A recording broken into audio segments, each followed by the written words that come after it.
Hello my dear viewers, welcome back. അപ്പോൾ ഇന്ന് ഉച്ചക്കലത്തെ vlog എല്ലാവരും കണ്ടില്ലേ? പാപ്പൻ കൊണ്ടുവന്ന ഹൈല ഞാൻ കഷ്ണങ്ങളാക്കി ക്ലീൻ ചെയ്ത് വെച്ചിട്ടുണ്ട്.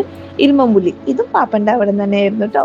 അപ്പോൾ ഇത് രണ്ടും കൂടിയിട്ടുള്ള ഒരു കോമ്പിനേഷൻ ആയിട്ടുള്ള മീൻകറി കിടുവാണ് കേട്ടോ. നമുക്ക് വേറെ ഒന്നും പുളി ചേർക്കേണ്ട ആവശ്യമില്ല. ഇരുമ്പുള്ളിയുടെ ആ ഒരു പുളി കിടുവാണ്.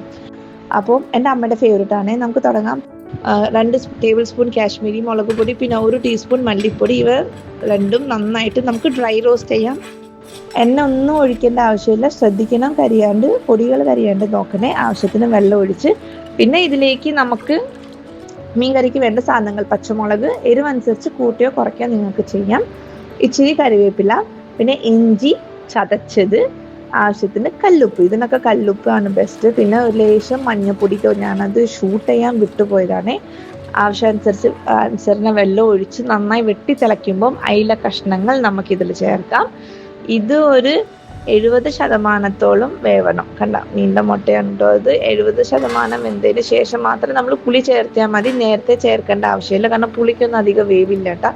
ഇത് വെന്ത് വരുമ്പോൾ തന്നെ ആ കറിയുടെ ആ ഒരു ടേസ്റ്റേ മാറും. അത്രേ സൂപ്പറാണ്.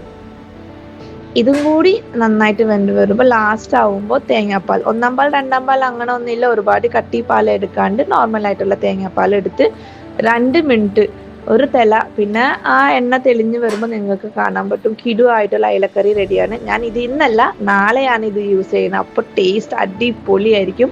പച്ച വെളിച്ചെണ്ണ ഒഴിച്ചു കഴിഞ്ഞാൽ കിടു കറി ട്രൈ ചെയ്ത് നോക്കണേ. ബൈ.